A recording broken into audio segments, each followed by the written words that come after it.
J'avais envie de, à mon échelle, avoir un impact sur les femmes, d'aider les femmes. J'avais envie de pouvoir faire avancer les choses. Moi, là-bas, je suis une personne créative. Je me suis jamais dit initialement, voilà, je vais faire une marque éco-responsable, et ça a coulé de source. Ça donne un sens incroyable à ce qu'on fait. Et c'est vrai qu'en ce moment, on parle beaucoup des matières et c'est un enjeu fondamental. Il faut recycler, bien évidemment, pour lutter contre ce gaspillage industriel textile.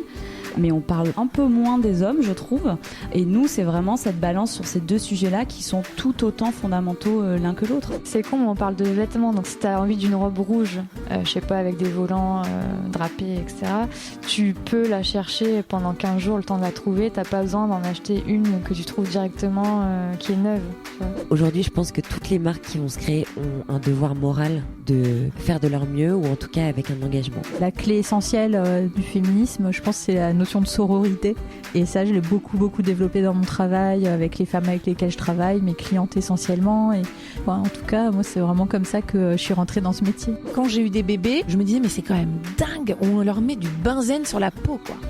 Et donc, je me suis dit, tiens, si un jour je devais faire quelque chose, je ferais des vêtements où il n'y a pas de produits, dans lesquels il n'y a pas de produits chimiques pour les bébés. C'est vraiment quelque chose auquel il faut faire attention.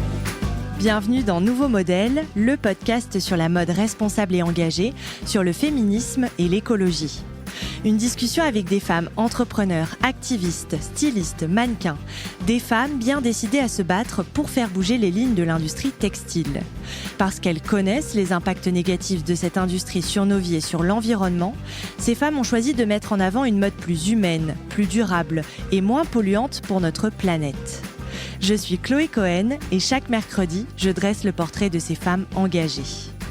Cette semaine, je donne la parole à Gaëlle Prudencio, la fondatrice de la marque Ibilola. Vous le savez, ce podcast est un podcast féministe où je n'interroge que des femmes. On me demande souvent pourquoi. Bon, déjà parce que les médias ne donnent pas suffisamment la parole aux femmes, mais aussi et surtout parce que les femmes sont les premières victimes de l'industrie textile. Leurs droits sont souvent bafoués et elles subissent aussi les injonctions imposées par les marques. Entre l'éloge du corps mince, du corps blanc, du corps soi-disant parfait qui n'existe pas dans la réalité, le chemin est encore très long. Gaëlle se bat justement contre tous ces préjugés. Elle milite pour plus de diversité à travers son blog et à travers sa marque grande taille et colorée. La mode éthique, c'est aussi une mode inclusive, engagée, qui montre la beauté de tous les corps. Avant de lancer cet épisode, je voulais simplement vous dire que la moitié de vos dons seront désormais reversés à la Maison des Femmes de Saint-Denis, un projet incroyable créé pour accueillir toutes les femmes vulnérables ou victimes de violences. Et quand je parle de dons, il s'agit de vos abonnements et de vos contributions, car pour continuer à réaliser tous les formats de nouveaux modèles, j'ai besoin de vous. Alors vous pouvez vous abonner au podcast en payant 2 €, 6 € ou 10 € par mois, ou en faisant un don ponctuel. Il suffit de cliquer sur les liens que vous trouverez dans les notes, les détails de cet épisode. Alors un immense merci pour toutes vos contributions. Je suis désolée pour la qualité du son de l'interview qui va suivre, qui est un petit peu moins bonne que d'habitude, mais l'épisode a été enregistré à distance, en confinement. Je laisse maintenant la place à Gaëlle et je vous souhaite une très belle écoute. Bonjour Gaëlle, merci infiniment de prendre du temps pour cette discussion. Alors déjà, première question, comment tu vas ?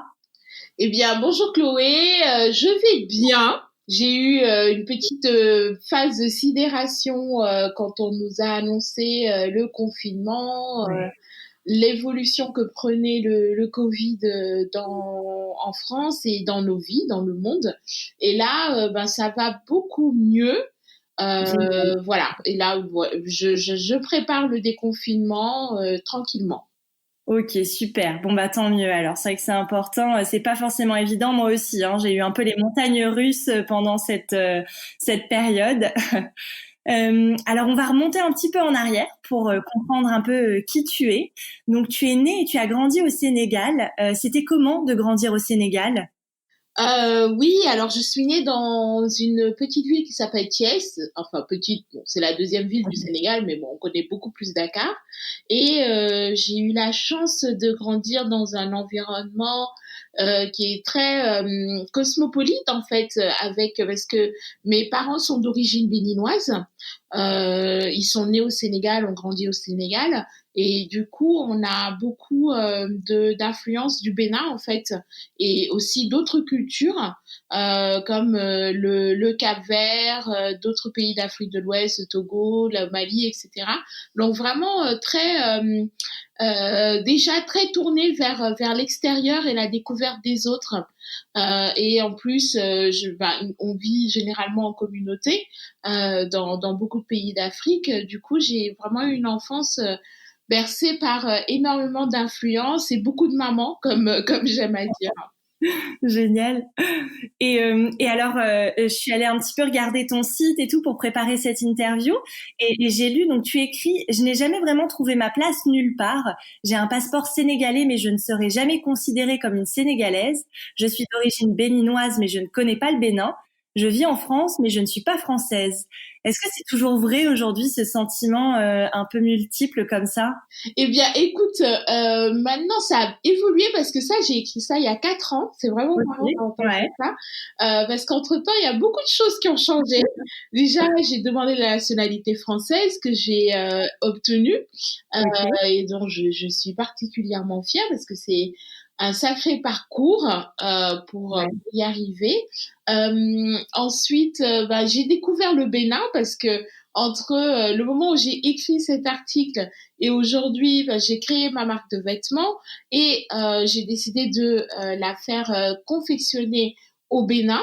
Et c'était un peu une sorte de voyage initiatique et retour aux sources, d'aller découvrir le Bénin pour le travail. Et je suis complètement tombée amoureuse. Et c'est-à-dire qu'aujourd'hui, si je dois penser à retourner vivre en Afrique, je ne suis pas certaine que ce sera forcément au Sénégal. Mais je penche un peu pour le Bénin. Donc voilà, aujourd'hui, je me sens particulièrement à l'aise dans le fait de dire que je suis franco-sénégalaise d'origine béninoise, parce que je suis vraiment le mélange des trois et que je porte en moi tous les trois et j'arrive à naviguer entre ces trois cultures-là. Ok, génial. Et ça, t'as mis du temps un petit peu à pouvoir naviguer de façon si sereine entre ces trois cultures, du coup? Écoute, oui, vraiment, je pense que le fait d'avoir renoué avec le Bénin, et qui dit Bénin, dans mon cas, dit aussi avec ma famille paternelle, ça a vraiment été un switch, en fait. Parce que j'ai découvert toute une partie de moi, de mon identité, que j'ignorais quasiment, quoi. Et à chaque fois que j'y retourne, c'est un moyen pour moi d'en apprendre encore plus. Et ça m'a permis aussi de me raccrocher à ce dans quoi je me reconnaissais au Sénégal et ce que la France m'a apporté et que je porte aussi en moi, en fait. Et ça a mis du temps, on va dire quand même 2 ans, et je suis encore en plein dedans, hein. C'est chaque jour, je me rends compte à quel point je suis béninoise, à quel point je suis sénégalaise et à quel point je suis française, en fait. Génial. Ok. Et alors, pour parler aussi un petit peu de ton travail et de ce que tu fais dans la vie, donc en fait, depuis 2007, tu es blogueuse dans le domaine de la mode grande taille. Et donc, je me demandais pourquoi tu as décidé de t'engager sur ce sujet-là. Alors, en fait, moi, je tiens des blogs depuis très longtemps. Déjà, je traîne sur Internet depuis voire trop longtemps. Je vais avoir 37 ans, là, bientôt, d'ici 10 jours. Et ça fait à peu près 20 ans que je traîne sur Internet.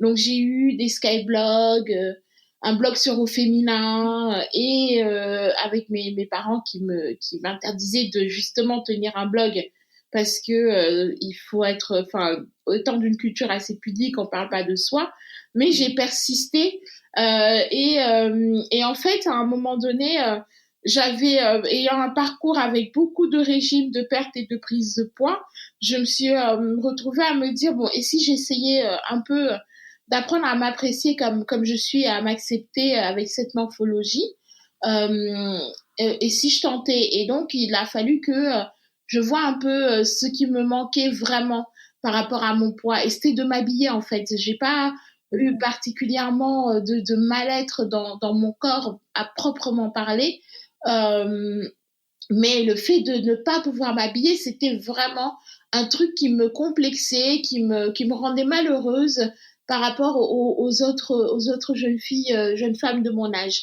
Et donc, j'ai commencé à chercher sur Internet où m'habiller, où trouver des chaussures grande pointure, parce que je faisais 43, c'était galère et tout ça. Et là, j'ai découvert un forum qui s'appelait Vive les rondes. Et là-dessus, c'était un monde, mais complètement nouveau pour moi, où il y avait des échanges de bons plans et des femmes qui étaient rondes et belles. C'était pas antinomique, en fait. Dans la même phrase, c'était tout à fait logique. Alors qu'on m'avait toujours appris le contraire, en fait. Et sur ces forums-là, donc, les femmes postaient leurs photos, ce qu'on appelait les tenues du jour à l'époque. Et c'était les débuts vraiment du blogging dans ce milieu-là. Et moi aussi, j'ai eu envie, c'est vraiment par mimétisme au début, hein, de poster aussi ma photo avec mes tenues.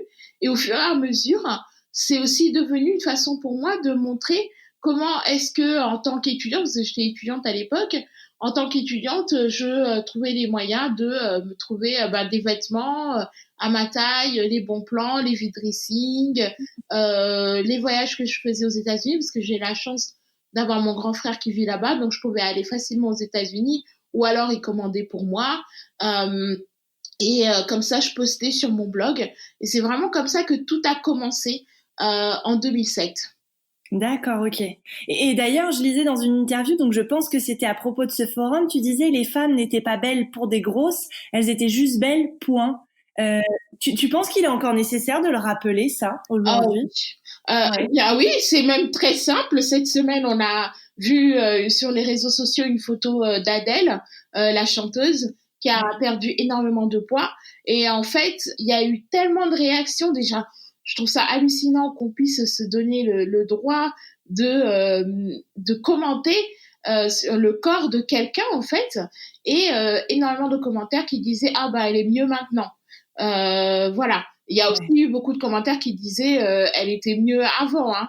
Mais on voit que en fait la culture des régimes a vraiment entraîné ce truc du on peut pas être belle quand on est grosse, en fait. Et moi, pendant longtemps, on m'a dit Gaëlle, tu as un joli visage, mais Gaëlle maigrit, comme si le visage était bien, mais le reste était à jeter, en fait. Alors que là, je découvrais que ces femmes-là, elles étaient belles, mais belles, c'est vraiment pas que physique, en fait. C'est le charisme, c'est ce qu'elles dégageaient, c'est la confiance en elles. C'était tout ça. C'était tout ce que je n'avais jamais eu comme modèle, en fin de compte. Voilà. Ok.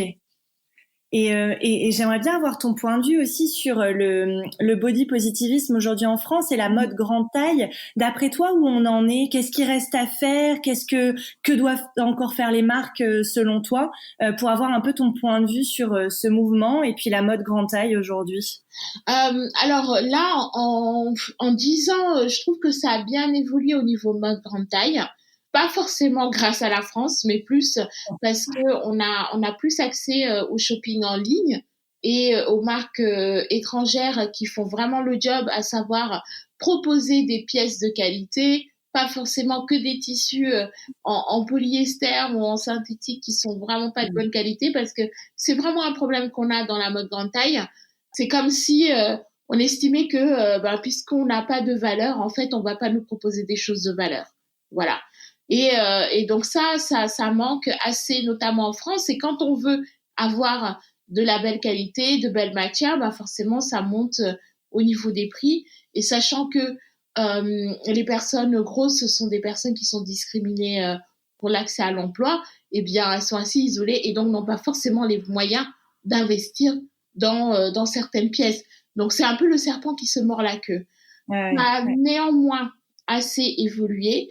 Maintenant, il manque vraiment plus de diversité au niveau des marques, plus d'extension de taille, plus de corps différents qu'on va montrer dans les publicités, ne serait-ce que même pas dans la mode, parce que la mode, c'est vrai que c'est pas évident.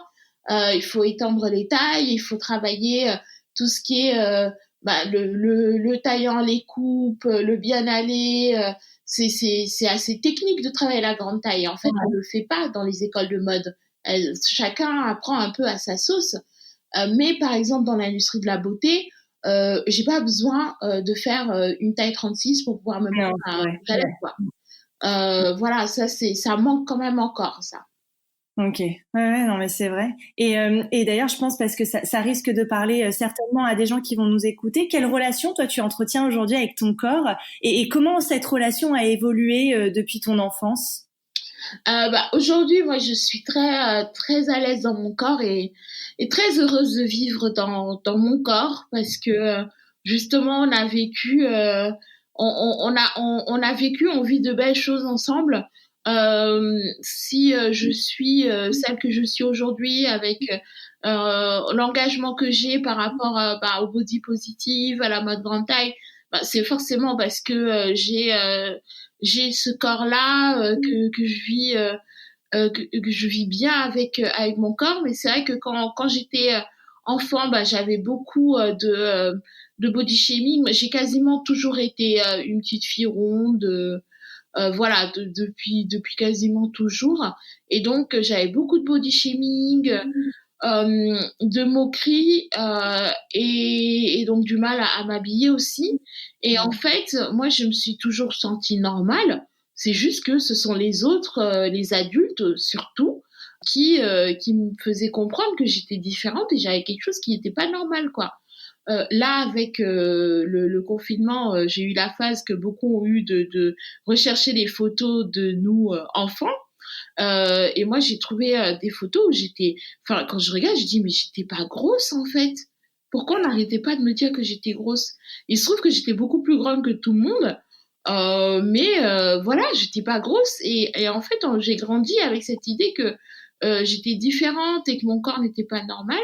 Et ça a été un sacré travail de réapprendre à m'accepter, en fait, de me découvrir et d'arrêter aussi de me mettre dans des situations où j'étais tout le temps au régime, tout le temps mal dans ma peau et de jamais finalement savoir comment est-ce que je me sens juste moi au quotidien, comment je sens mon corps, comment je vis dedans, comment je marche, j'aime danser, comment l'habiller ou le regarder nu.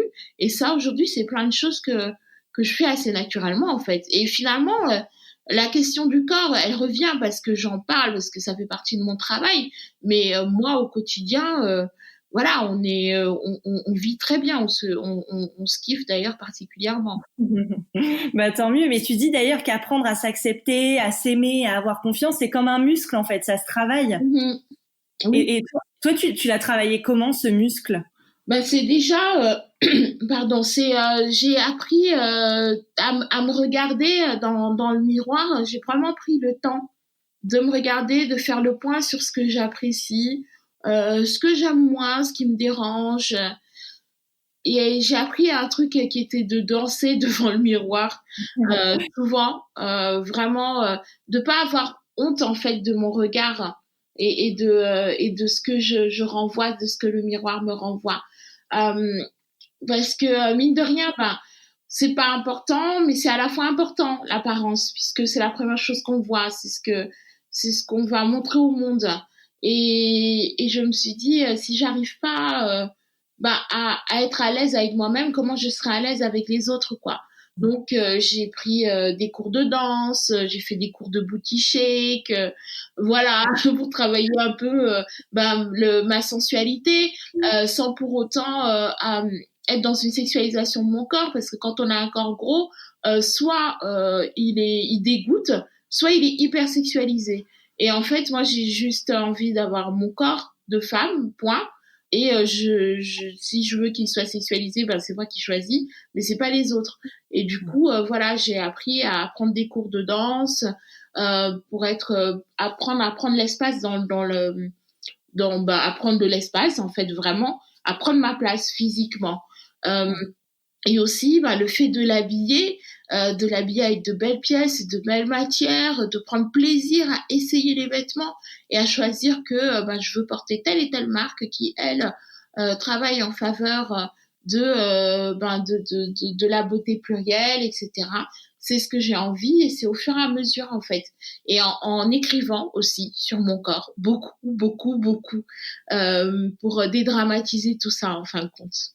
D'accord. Et j'ai l'impression, mais tu me dis si je me trompe, que les vêtements ont eu un impact en fait sur ta confiance en toi aussi et ton acceptation, qu'il y a eu entre le moment où tu as réussi, où t'arrivais pas à t'habiller, où tu as réussi à trouver des vêtements et à t'habiller, il y a eu un peu un avant-après, non, sur aussi l'acceptation de toi. Ah oui, mais complètement même sur ma posture, sur ma façon d'interagir avec les autres, de m'exprimer. En fait, ça a été plusieurs phases. Donc la phase où je trouvais pas, notamment une fois, j'avais un mariage au Sénégal où je devais aller avec ma mère. Le tailleur m'avait cousu des vêtements. En fait, là-bas, on a beaucoup cette culture-là du sur-mesure qui est vraiment un luxe en fait. Hein. Parce que c'est quand même chouette de pouvoir aller avec son tissu et d'avoir exactement le modèle qu'on veut. Enfin, quand le tailleur respecte. Et il se trouve que le tailleur m'avait cousu une robe et je l'ai portée juste avant de sortir de la maison. Et là, la fermeture a craqué. Et je me suis mise à pleurer, mais j'ai eu une crise d'angoisse en fait. Parce que j'étais dépitée que pour une fois j'avais une tenue et j'étais belle, je me sentais belle dans la tenue et en fait non quoi. Et ce jour-là, je me suis dit mais c'est fini, je vais plus jamais galérer pour m'habiller en fait. C'est fini. Et à partir de là, j'avais commencé vraiment à chercher. Et donc j'ai eu la phase où je trouvais des vêtements, mais je savais pas trop quel était mon style. En fait, j'ai eu une espèce d'hyperphagie alimentaire. Et vestimentaire. Ben, tu vois, du coup, j'avais à la base une hyperphagie alimentaire, enfin que j'ai toujours d'ailleurs, et ça a un peu été remplacé par l'hyperphagie vestimentaire. Donc j'ai acheté beaucoup, tout, n'importe quoi, mais aussi parce que j'ai beaucoup manqué de vêtements. Donc quand tu as du mal à trouver un jean bien coupé, une fois que tu en trouves un, ben tu en prends peut-être 2-3 en te disant j'en trouverai peut-être plus ou ça va vite s'abîmer, etc. Et en fait, j'ai vraiment eu cette grosse période-là où j'ai acheté beaucoup, où je ne pensais pas du tout à ma consommation de vêtements, je pensais pas à la raisonner. Voilà, le sujet, c'était qu'il fallait m'habiller et qu'il fallait consommer. Et après, j'ai eu la phase où, il y a un peu plus de 4 ans, où j'ai décidé que je voulais vivre à temps plein de mon activité sur Internet. Et là, j'ai dû faire tout un travail sur mon image où j'ai été conseillée et tout. Et là, ça a encore été autre chose où à ce moment-là, les vêtements m'ont servi à aussi asseoir ma crédibilité et justement ma position d'entrepreneur, de femme sûre d'elle, etc. Donc c'est vraiment, oui, les vêtements prennent et tiennent une place particulière chez moi. Et il se trouve que là, même depuis à peu près 6 mois, je consomme complètement différemment. Déjà parce que j'ai ma propre marque, donc je sais l'impact que j'ai sur la planète. Et aussi, j'ai arrêté tout ce qui est fast fashion. Enfin, en tout cas, j'en consomme beaucoup moins. Et ouais, j'y pense en même temps que tu me poses la question, que oui, les vêtements ont une place très particulière pour moi. Ouais, et la relation a évolué jusqu'à aujourd'hui où tu consommes de façon plus responsable. Est-ce qu'il y a eu, tu te souviens à quel moment tu as pris conscience un peu des dérives de l'industrie textile? Tu parles un peu de l'impact de l'industrie sur la planète. Bon, j'imagine que ta marque, tu le dis, a dû éveiller certaines choses chez toi. Mais est-ce que tu te souviens de quand tu as pris conscience un peu des dérives de cette industrie? Je sais pas trop, mais je pense que c'est depuis à peu près 1 an que j'ai des amis qui parlent beaucoup d'aller chiner, qui parlent de vintage. J'écoute aussi beaucoup de podcasts et au fur et à mesure, je me rends compte que oui, il y a vraiment un souci avec l'industrie de la mode et je me dis mais c'est pas possible que ce soit les fringues qui fassent consommer, que la production de fringues fasse autant de mal à la planète quoi. À un moment donné, il faut arrêter de déconner quand même. Et donc, j'ai commencé à penser, ah oui, pourquoi est-ce que moi j'achète autant? Pourquoi est-ce que j'achète tel ou tel type de pièce, telle matière? Enfin, voilà. Et c'est aussi le fait d'avoir créé ma marque où je me suis dit, maintenant je sais ce que ça coûte que de créer des vêtements. Et j'ai envie de faire ça aussi de mon côté, de contribuer pour la mode grande taille à nous habiller, parce que pour le coup, nous, on n'a pas beaucoup de choix. Mais en même temps, de pas faire trop de mal à la planète. Même si je sais que c'est pas ma marque à moi qui fait des dégâts, mais quand même, c'est plutôt bien de se dire, je fais attention, quoi. Ouais, et puis tu as envie d'être aligné aussi avec tes valeurs et avec ce que tu as envie de transmettre, j'imagine, avec ta marque. Ouais. Et est-ce que tu te souviens comment on te parlait de mode quand tu étais plus jeune ou pas? Alors, il y a plusieurs choses. Déjà, ayant grandi avec beaucoup de femmes dans ma famille, elles sont assez coquettes. Et justement, avec les tissus, les tailleurs, j'allais souvent avec ma mère chez le tailleur. Dès qu'il y avait une occasion, on s'asseyait chez le tailleur. Elle tournait les pages des magazines, les magazines féminins qui étaient là, qui prenaient la poussière. Et bien, elle tournait les pages et puis elle choisissait un modèle dans les magazines. Et j'ai aussi ma grande sœur qui est décédée quand j'avais 12 ans, qui, elle, était passionnée de mode. Elle avait le style de toutes les chanteuses américaines des années 90, et elle faisait du crochet. Son rêve, c'était de devenir designer. Donc, je voyais, en fait, les autres qui étaient à fond, et ça faisait rêver, en fin de compte. Moi, j'étais pas particulièrement intéressée par ça, hein, sincèrement. Vu qu'il y avait pas ma taille, en fait, je m'étais un peu détachée de ça. Mais j'avais quand même ce plaisir de les regarder. Quand j'allais avec ma maman, à un moment donné, nous vivions au Congo, à Kinshasa, et le samedi, son plaisir, c'était d'aller dans un grand magasin où on vend plein de tissus en wax. Et donc, je voyais des femmes qui déambulaient, qui étaient habillées en tailleur avec leurs pagnes, enfin, avec les tissus wax. C'était absolument magnifique, et j'ai toujours trouvé qu'elles avaient un certain port de tête, en fait. Et c'est comme si c'était les vêtements qui leur donnaient ça, enfin, qui habillaient tout ça, quoi. Donc voilà, c'est vraiment, on m'en parlait pas, mais c'était présent. Voilà.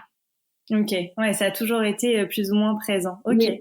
Puis les couleurs, les boubous, les matières, enfin, en plus la femme sénégalaise, c'est une femme qui aime se saper, quoi. Enfin, quand il y a un mariage ou un baptême, mais faut pas les voir avec des foulards, avec, c'est vraiment des tenues d'apparat, quoi. Et c'est hyper présent, en fait. Ok. Et justement, pour parler un petit peu de ta marque et décrypter un peu ce qu'elle est et ce que tu fais. Donc, tu as décidé de créer Bilola en 2017, si je dis pas de bêtises. Oui. C'est ça? Et je me demandais comment est né ce projet, pourquoi tu as décidé de finalement créer ta propre marque de mode? Le projet est venu justement de cette période où en 2016 j'ai dû retravailler sur mon branding, et à un moment donné j'avais beaucoup travaillé donc sur la refonte de mon site, et j'ai été un peu dégoûtée par le blogging à ce moment-là. C'est trop marrant parce que je bloguais depuis 10 ans, et au moment où je décide de faire un switch et que ce soit professionnel, j'ai eu 6 mois d'euphorie. Et ensuite, c'est devenu un peu, c'était trop. Ça m'a dégoûté d'écrire tous les jours, de penser chiffres, etc. Et donc j'ai arrêté. J'ai arrêté pendant quelques semaines. Je me suis dit, je vais aller postuler pour retrouver du travail, et puis on verra.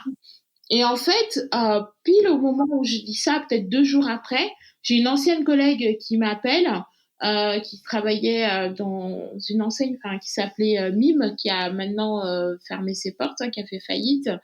Elle travaillait au service juridique. Elle m'a appelée, puisque moi j'ai fait des études de droit, en me disant, Gaëlle, on aimerait bien que tu reviennes. À un moment, j'étais assistante juste administrative, ensuite je suis passée au marketing, etc. Donc je suis passée dans quasiment tous les services. Et elle me dit, on aimerait bien que tu reviennes parce que on est en train de travailler sur la liquidation judiciaire, on a besoin de quelqu'un au service juridique. Je sais bien que tu veux pas travailler à temps plein, donc on te propose un temps partiel avec ton salaire du temps plein. Je dis, écoute, je ne vais pas refuser. En plus, t'es à 12 minutes de chez moi, le rêve. Et pendant cette période-là, j'ai eu 2 semaines, je pense, avant de commencer, justement. Et là, je me suis dit, je vais rentrer à Dakar parce que finalement, je vais pas retourner à Dakar avant un moment. Et arrivée à Dakar, je pense que j'avais tellement lâché de choses que l'idée m'est venue en me disant mais ça y est, je sais ce que je veux créer comme marque et le produit que je vends. Depuis des années, je porte des vêtements wax. Je porte mes petites jupes avec des poches là. Sur le blog, j'ai été parmi les blogueuses sans doute la première à porter des pièces en wax quoi. Parce que j'ai jamais eu honte de ça. J'ai toujours aimé ça. Ça a toujours fait partie de ma culture. Eh bien, je vais vendre. Je vais en faire et les vendre. Et c'est comme ça. J'ai négocié avec ma maman pour avoir ces tissus et j'ai fait coudre quelques jupes. Et ensuite, quand je suis revenue en France pour commencer mon contrat, j'en ai parlé avec mes collègues et je leur disais ouais j'ai la collection, j'arrive pas à faire les photos etc. Et puisque la boîte était en train de faire faillite, en fait il y avait plus d'activité, elles m'ont proposé de faire les photos au studio de l'entreprise en fait. Et donc on a fait toutes les photos comme ça pendant les heures de pause. Je venais avec ma petite valise, on se maquillait, coiffait dans le studio et voilà, et j'ai fait mes premiers modèles comme ça. Et ça a vraiment été un concours de circonstances en fait, pour que ça prenne vie. Et c'était finalement logique aussi pour moi qu'à un moment donné, je voulais apporter ma pierre à l'édifice de l'industrie de la mode grande taille, parce qu'à un moment donné, ok, c'est très bien, je me plains sur Internet, sur mon blog et tout ça, mais qu'est-ce que je fais concrètement et comment je peux changer à mon niveau, et c'est comme ça, c'est avec Ibi Lola. Ok. Et est-ce que tu penses aussi que créer ta marque, ça t'a aidé aussi à trouver ta place dans cette industrie textile, parce que aujourd'hui, qu'il y a encore beaucoup de travail à faire sur la diversité, l'inclusivité, qui est encore qui manque quoi de toute cette diversité. Est-ce que tu penses que créer ta marque, ça t'a permis aussi de trouver ta place dans cette industrie? Ah oui, absolument, ça m'a permis déjà de comprendre pourquoi est-ce que ça ne fonctionne pas, ce qui manque et ce qu'on pourrait améliorer. Après, c'est sûr que il y a un peu cette image que les blogueuses c'est des nunuches. Enfin, pendant longtemps, il y a eu cette image-là. Et quand on se dit blogueuse et entrepreneur, alors qu'à la base, quand on est blogueuse et que c'est un blog professionnel, en fait, on est déjà entrepreneur. Mais tout le monde ne comprend pas ça. Mais quand il y a une marque en plus, eh bien, il y a tout de suite un côté beaucoup plus pro et crédible, en fait.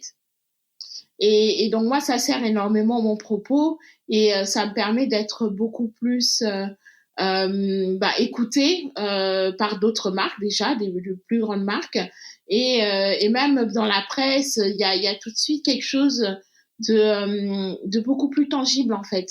Et plus de crédibilité, c'est surtout ça. Ouais, ça t'a permis de gagner en crédibilité, en tout cas pour toi finalement, de vaincre un peu le syndrome de l'impostrice qu'on a toutes finalement quoi. Oui, ouais, c'est vrai. Ok. Et je me demandais aussi, qu'est-ce que veut dire le mot Ibi Lola? Eh bien, Ibi Lola, c'était le prénom de ma grande sœur, c'était son prénom Yoruba, qui est une ethnie du Bénin, du Nigeria. Ça veut dire la naissance est une richesse, la naissance est une bénédiction. Et au moment où j'ai créé la marque, en fait, j'ai d'abord créé les jupes en disant je veux faire juste des jupes. J'ai donné, c'est le nom de la jupe en fait, la jupe iconique de la marque Ibi Lola, qui est la jupe patineuse en wax avec des poches, parce que les poches c'est la vie.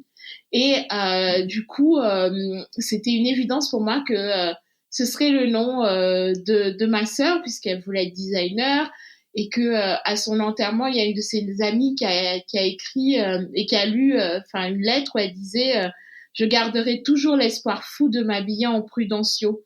Et moi, je me voyais pas du tout mettre mon nom de famille, en plus à cette époque-là, le nom de mon père sur des vêtements.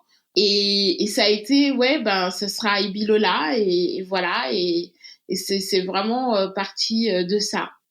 Ouais, c'est comme un hommage, quoi. Un peu. Oui, un hommage, clairement. Et puis, c'est une renaissance aussi pour moi, parce que je commençais réellement à faire mon deuil, en fait. Et cette marque, c'est vraiment la transformation de tout ce que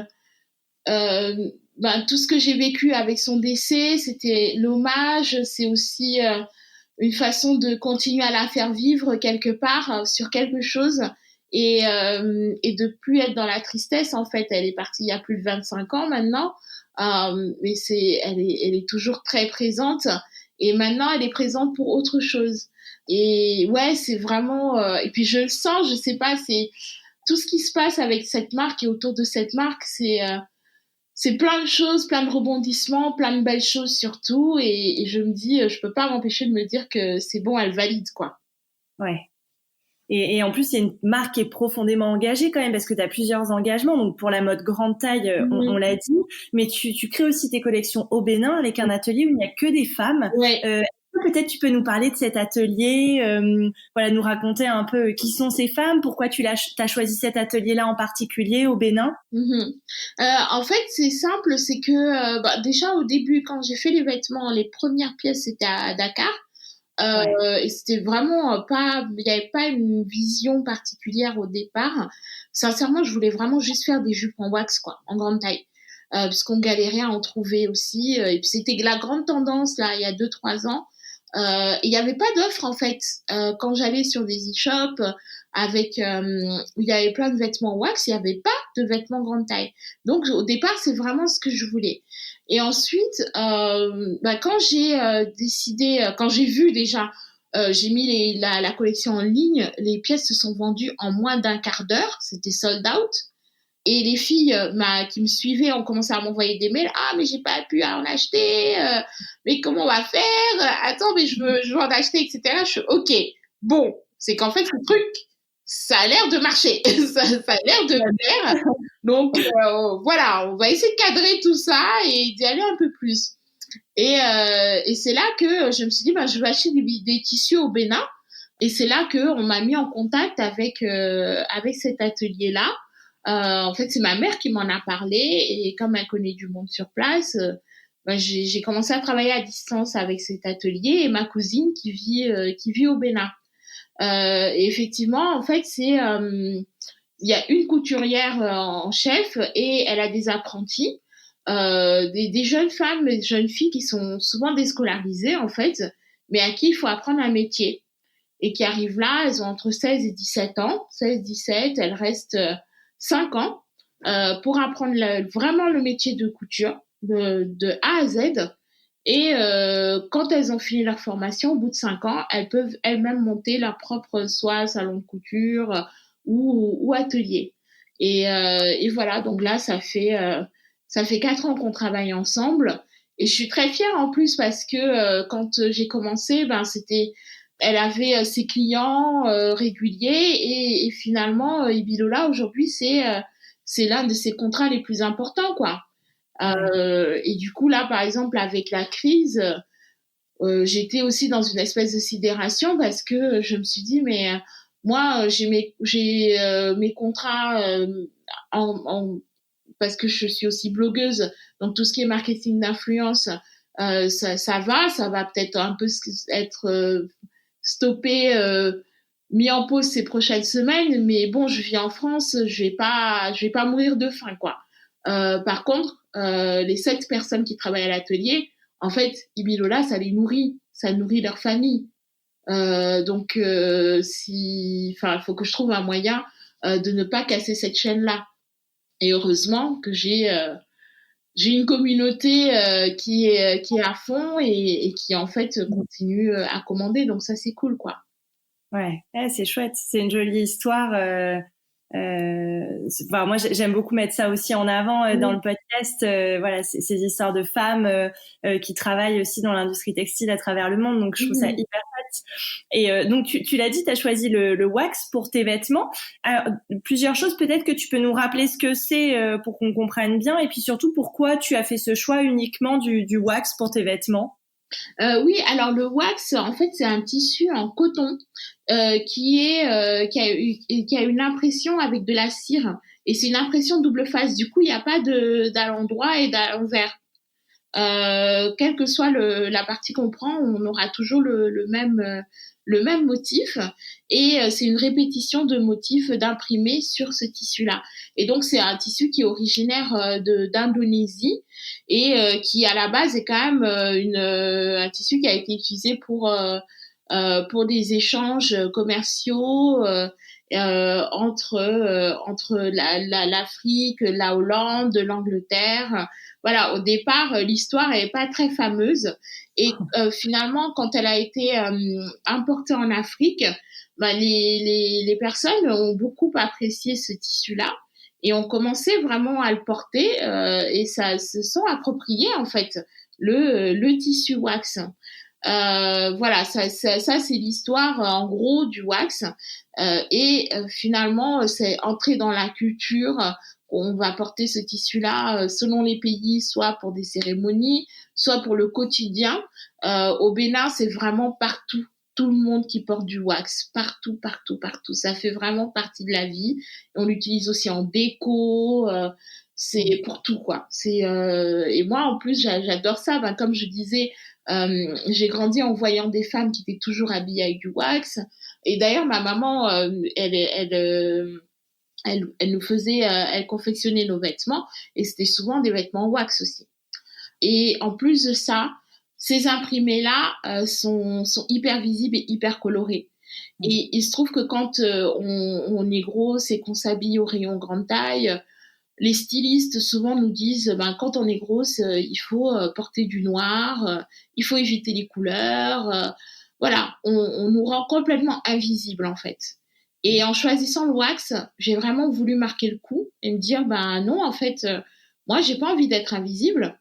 Quand je m'habille, j'ai envie comme on dit, dress to impress. Donc, je vais porter mes vêtements wax, et je vais déambuler dans la rue. On ne va voir que moi. Et voilà. Et en plus de ça, on nous dit que les imprimés, ça grossit. Et tant mieux. De toute façon, je suis déjà grosse, donc un peu plus, un peu moins, quoi qu'il arrive, je serai toujours grosse dans mes vêtements. Donc, let's go, quoi. Et puis, en plus, il y a un truc que j'avais remarqué pendant de nombreuses années. Maintenant, on le voit moins parce que le wax est devenu tendance ici.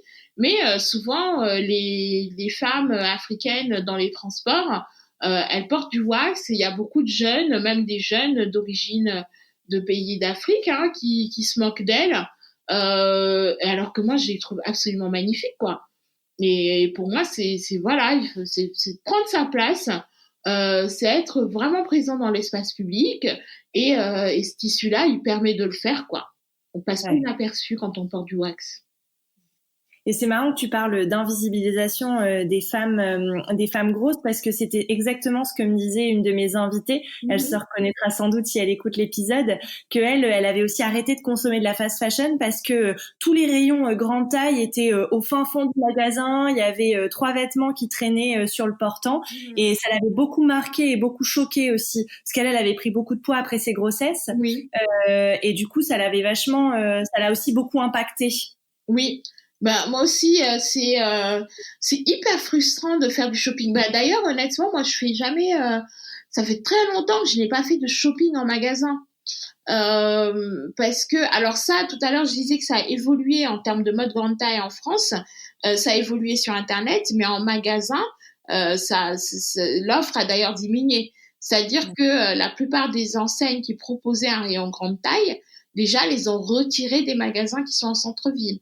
On va en trouver le rayon grande taille dans les banlieues, par exemple, mais pas du tout dans les centres-villes. Ou alors, on va nous dire, si on fait de la grande taille, mais allez sur Internet. Et effectivement, c'est nous rendre invisibles. Et moi, je fais très peu de shopping en magasin, en tout cas en France, parce qu'il n'y a pas ma taille, parce que c'est moche, vraiment, voilà, quoi, c'est sombre, ça donne pas envie. Et quand je vais faire du shopping, vraiment du shopping en magasin, c'est quand je vais aux États-Unis, quoi, où là, l'expérience est complètement différente. Ouais. Non, effectivement, c'est vrai que nous, on se rend pas forcément compte et tout, mais c'est vrai qu'il y a vraiment cette invisibilisation des femmes, ce manque de diversité dans la mode sur lequel il faut beaucoup travailler aujourd'hui. Je pense que c'est c'est indispensable, quoi. Oui.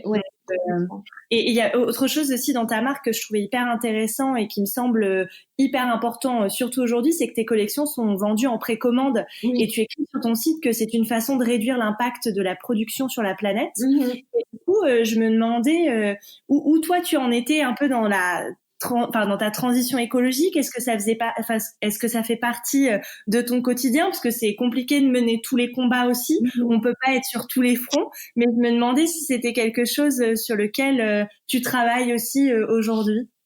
Alors honnêtement, c'est step by step. Déjà, j'ai arrêté de surconsommer de la mode, de la beauté aussi. Étant blogueuse, je reçois beaucoup de produits. J'en recevais beaucoup à un moment donné, et là maintenant, je choisis vraiment d'accepter les marques que je sais que je vais utiliser les produits, et que j'ai pas de surproduits ici chez moi avec voilà, des déchets pour rien, ou à un moment donné, c'est trop, quoi. Enfin, moi, j'étouffe, en fait.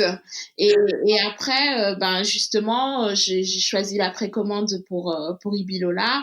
Comme ça, il n'y a pas de gaspillage, il n'y a pas de surstock ici chez moi. Et on ne commande et confectionne que ce dont on a besoin, ce que les clientes vont commander. Et après, à titre personnel, honnêtement, pour l'instant, c'est vraiment les choses. Bon, c'est déjà simple c'est déjà bien trier mes ordures, essayer de sensibiliser, notamment quand je vais au Sénégal et tout ça. Mais bon, on n'y est pas encore. On a tellement d'autres problèmes là-bas que voilà, c'est pas évident. Après, c'est utiliser le plus de choses lavables possible, comme le coton lavable pour me démaquiller, plutôt que d'acheter des disques en coton à n'en pas finir. Les culottes menstruelles que j'ai découvertes récemment, tu vois, c'est des choses comme ça, et au fur et à mesure ça va évoluer, quoi. Je pense que je suis sur le bon chemin.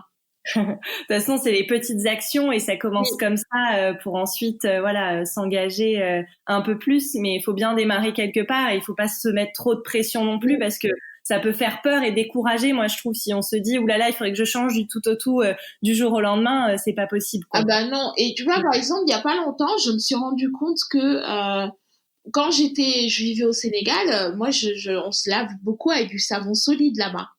Et quand je suis arrivée en France, j'ai commencé à découvrir les gels douche, les ceci, les cela. Et là, je me suis dit, mais attends, en plus de ça, quand je pars en vacances, je suis super contente de partir avec mon gel douche et de montrer un peu les innovations et développements. Mais non, mais je suis pas du tout, en fait.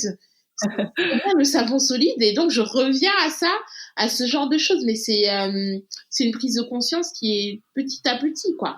Ouais, qui est progressive. Ouais, qui est progressive, ouais. Et je voulais aussi te poser la question, puisque tu t'engages beaucoup à travers ton blog, à travers ta marque. Et qu'est-ce que ça t'apporte de t'engager comme ça au quotidien? Oh là là, moi j'en ai besoin. Je pense que j'ai besoin de me sentir utile. Et en fait, si je le fais pas, je me dis j'ai pas le choix. Si je le fais pas, qui va le faire? J'ai la chance d'avoir une voix, que ma voix porte loin, que je puisse m'exprimer. M'exprimer, c'est hyper important pour moi. C'est-à-dire que même dans mes relations personnelles, si je peux pas dire ce que j'ai sur le cœur, c'est pas une vraie relation pour moi. Et c'est comme ça que je fonctionne pour beaucoup de choses. Donc c'est hyper important que je puisse m'exprimer, pointer du doigt des choses que je trouve inadmissibles. Comme par exemple, là, au début du confinement, quand beaucoup de personnes ont commencé à déclarer qu'elles allaient toutes devenir obèses pendant le confinement, quand je vois des influenceurs qui sont hyper connus, hyper suivis, qui ont posté des photos d'eux avant, après le confinement, où ils avaient grossi leur image, moi, c'est des choses que j'ai dénoncées. Parce que je me suis dit, mais attends, il y a des gens qui meurent là, à cause du Covid, on nous dit de rester chez nous, c'est pas pour le fun, en fait. Donc la première chose à laquelle certains pensent, c'est ouh là là, je vais prendre 3 kilos. Non mais enfin c'est bon, le bikini body, on s'en fout à cette heure-ci. En fait. C'est clair. Et ça, voilà, c'est des choses qui sont importantes pour moi de dire et que les personnes essaient d'identifier à quel endroit est-ce que ils sont grossophobes, parce qu'on est tous grossophobes, quoi qu'il arrive. Mais quand on arrive à penser à certaines choses, à identifier, à pointer du doigt, on se dit ah ouais, non mais là en fait ça va pas, ça c'est hyper violent, c'est non, on peut pas penser comme ça. Et ouais, mon engagement il est sur ces choses-là parce que une fois que je prends la parole, bah derrière il y a souvent un média qui va reprendre et au fur et à mesure ça rentre dans l'espace public, on entame la conversation sur le sujet. Bon, après, je me fais insulter sur les réseaux sociaux, mais ça fait partie du job. Tant mieux si mon message, le plus important, c'est que mon message arrive à la bonne destination et puis que ça occupe les autres et voilà, et puis ça donne de l'engagement à mes posts, ben, tant mieux, quoi. Ouais. Et d'ailleurs, là, en t'écoutant parler, je me demandais, est-ce que tu penses que les réseaux sociaux sont une bonne façon pour faire porter sa voix et pour s'engager justement. Et puis, est-ce que tu crois que suffisamment d'influenceuses, de blogueuses le font aujourd'hui, utilisent leur pouvoir un peu d'influence pour faire changer les mentalités, évoluer les mentalités de façon positive? Alors oui, je pense que les réseaux sociaux, c'est vraiment un très très bon moyen pour pouvoir s'exprimer parce que justement, les médias font un peu tout ce qu'ils veulent. Ils choisissent l'information qu'ils nous donnent, ils montent l'information comme ils souhaitent, alors que sur les réseaux sociaux, comme on dit au Cameroun, ça sort comme ça sort. Donc voilà, chacun peut s'exprimer et tant mieux. En fait, même, enfin, en moi, au fur et à mesure des années, quand mon blog a évolué, c'est que en fin de compte, j'ai créé un média où je pouvais me retrouver parce que je ne m'identifiais pas dans les médias classiques. Et finalement, aujourd'hui, quand on vient sur mon blog ou sur mon compte Instagram, ce qu'on va voir, c'est une femme noire, grosse, qui est à l'aise dans sa peau, qui crée son entreprise, qui est bien dans ses vêtements, qui a son afro. Et il y a des milliers de femmes qui sont comme ça, en fait, et qui se retrouvaient pas à la base dans les médias, qui, là, se retrouvent dans ce que je raconte. Et donc, oui, les réseaux sociaux... c'est vraiment un bon moyen pour ça. Après, est-ce que les influenceurs s'engagent plus ou moins, enfin, est-ce qu'ils s'engagent assez honnêtement, moi, j'avoue que je m'intéresse pas trop à ce que les autres font parce que j'ai tellement de choses à faire moi. Et je me dis que s'ils font un tout petit peu, ben tant mieux. Ce qui est important, c'est que les gens choisissent qui ils suivent et pourquoi ils les suivent. Et qu'à un moment donné, on se dise pas oh là là, de regarder tel compte Instagram, ça me rend mal à l'aise ou ça me complexe. Bah en fait, c'est nous-mêmes qui choisissons qui est-ce qu'on va suivre sur les réseaux sociaux. Donc voilà, finalement, je fais pas trop attention parce que moi, par exemple, il y a des sujets sur lesquels je vais pas du tout prendre position, mais parce que j'ai d'autres combats. Donc peut-être qu'eux aussi ils ont d'autres combats. Et tant que leur combat ne vise pas à dénigrer le travail des autres, bah tant mieux. Ouais, bien sûr. Non, c'est sûr qu'on peut pas être de tous les combats. Ce serait un peu compliqué. Et d'ailleurs, tu parles de médias, ça me fait penser, alors je sais pas si c'est complètement en lien ou si c'est juste moi qui fais le lien, mais ça me faisait penser aussi à la fois aux magazines de mode et aux marques qui se vantent de faire défiler par exemple des mannequins grande taille alors qu'elles font du 40-42. Qu'est-ce que tu penses de ça? Enfin, moi personnellement, ça m'a choquée quand j'ai vu ça. Je crois que c'était Zara, la dernière marque en date à avoir dit ça et à me dire qu'en fait c'est la taille moyenne des Françaises aujourd'hui. Donc je voudrais avoir ton avis aussi sur cette question-là. Bah en fait là déjà le truc c'est que bon heureusement qu'il y a le body positive. Même si ça a pris un aspect assez marketing pour beaucoup de marques, au moins on en parle. Au moins il y a une envie il y a un premier pas qui est fait. Après, c'est pas forcément bien fait. Et s'ils pourraient m'embaucher pour que je leur montre comment on fait. En tout cas, me consulter. Mais il se trouve que l'industrie de la mode avait placé des barèmes en fait en disant voilà, les mannequins classiques pour vendre aux filles qui font entre une taille 36 et 44 ou 42, il faut que ce soit un mannequin qui fait une taille 32-34. Aujourd'hui, ils sont en train d'évoluer un peu plus en se disant ah mais en fait il faut des filles qui leur ressemblent. Et ça c'est parce que les réseaux sociaux ont pointé cela du doigt et ont montré qu'il y a des corps différents et que finalement on se projette plus dans un corps qui nous ressemble en fait. On a envie de voir à quoi le vêtement va nous ressembler. Moi je trouve qu'il y a une marque qui fait ça super bien qui s'appelle Universal Standards qui est aux États-Unis. Ils font du XS au je ne sais combien XL. Mais c'est merveilleux parce que quand on arrive sur leur site, on voit le vêtement sur toutes les morphologies et aussi sur les femmes en fauteuil roulant. C'est juste impressionnant. Et ça coûte de l'argent, effectivement.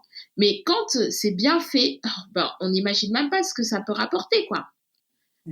Et c'est un investissement qu'il y a à faire. Donc, il y a beaucoup d'hypocrisie, j'ai envie de dire. Mais moi, j'avoue que je n'attends pas grand-chose d'une marque comme Zara. Que ce soit Zara ou d'autres marques vraiment qui ont pour un type de vêtements, de morphologie, etc. C'est du body positive washing même, on va dire. Mais je pense que les gens ne sont pas dupes, en fin de compte. Oui, c'est vrai. Ça fait plus de mauvaise publicité qu'autre chose, finalement. Oui, parce que en fin de compte, en fait, c'est normal qu'ils aient une fille qui fait une taille 42 dans leur sur le shop. On va pas en faire un événement, quoi. C'est normal, mais bon, c'est vrai que ça prend du temps à bouger. Ouais, à faire évoluer les mentalités. Et si je te dis que tu es une personne engagée, tu me réponds quoi? Oui, complètement. Comme je suis une féministe aussi, c'est vraiment c'est même une fierté pour moi. Et d'ailleurs, il y a quelques mois, il y a un an déjà, j'avais été contactée pour participer à l'émission Touche pas à mon poste. Et je sais qu'il y a 2-3 personnes, peut-être 2 qui avaient été contactées et qui ont dit ah non, moi je vais pas là. Ou soit par peur d'être le sujet c'était la télé est-elle grossophobe, donc soit par peur justement d'être victime de grossophobie sur le plateau parce que c'est un plateau qui est quand même assez particulier, soit de renvoyer une image ou que ça ternisse leur image, etc. Et en fait moi je me suis dit sincèrement à partir du moment où j'ai décidé de m'engager dans ce truc, j'ai aussi accepté d'aller là où on ne m'attend pas forcément et de parler au plus grand nombre. Et donc, let's go, quoi. Il y a même pas à réfléchir, en fait.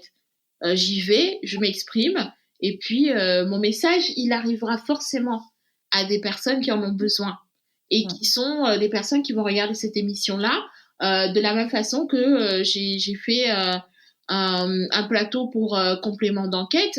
Voilà, il faut pouvoir s'adresser à tout le monde. Et finalement, ça s'est tellement bien passé, ils ont été tellement bienveillants, j'étais même surprise que oui, je suis une personne engagée et j'en suis très contente, quoi. Et alors la dernière question, un rituel de ce podcast, est-ce que tu as des modèles dans la vie? Ah là là, j'ai des modèles. Déjà, ma mère et ses sœurs, toutes ces femmes-là qui m'ont élevée, avec qui j'ai grandi, c'est vraiment des sacrées bonnes femmes, vraiment. Et aussi, Michelle Obama, vraiment, ça c'est ma gossure. Là, d'ailleurs, j'ai même pas encore regardé son reportage, là, son documentaire. Et Chimamanda Adichie Ngozi, qui est une écrivaine nigériane et qui a écrit un très bon bouquin qui s'intitule Nous sommes tous des féministes. Et c'est tout petit, ça se lit hyper vite. Ouais, c'est vraiment Ouais, c'est mes tantines. Elle, Oprah aussi. Mais Oprah, c'était Oprah pendant très longtemps. Et puis, elle a été détrônée par Michelle Obama. Voilà. Et d'ailleurs, je rajoute juste une petite dernière question. Tu dis que tu as grandi donc entourée de femmes fortes. Ça a influencé la femme que tu es aujourd'hui? Je pense vraiment que de voir ma mère qui m'a élevée, nous on est 3 de ma mère, donc ma grande sœur qui est décédée, ainsi que mon grand frère et moi, en mère célibataire mais aidée de ses sœurs qui travaillent, qui a travaillé pendant longtemps en tant qu'assistante sociale et ensuite sur des zones de guerre au Congo, en Guinée, en Côte d'Ivoire, qui est vraiment, ma mère, c'est une sacrée bonne femme, quoi. Elle a géré des rapatriements de réfugiés, de milliers de réfugiés d'un pays à un autre. Quand on a cette femme-là dans sa vie, on se dit en fait, c'est bon, quoi. J'ai toutes les armes pour réussir et j'ai été hyper influencée par elle et par ses sœurs aussi, quoi. Ouais. Eh ben, merci infiniment, Gaëlle, d'avoir répondu à toutes ces questions et de m'avoir consacré autant de temps. Je te remercie. Merci à toi pour l'invitation. Merci beaucoup. Merci à Gaëlle d'avoir participé à cet épisode de Nouveau Modèle et merci à Thomas Langlin, notre ingénieur du son. Si vous aimez l'émission, dites-le moi avec des mots doux et des étoiles sur vos applications préférées et parlez-en autour de vous, c'est ce qui m'aide le plus à faire connaître le podcast. Pour ne louper aucun épisode, rejoignez-nous sur Facebook, Twitter et Instagram @nouveaumodèle.podcast. Je vous dis à très bientôt pour rencontrer un nouveau modèle.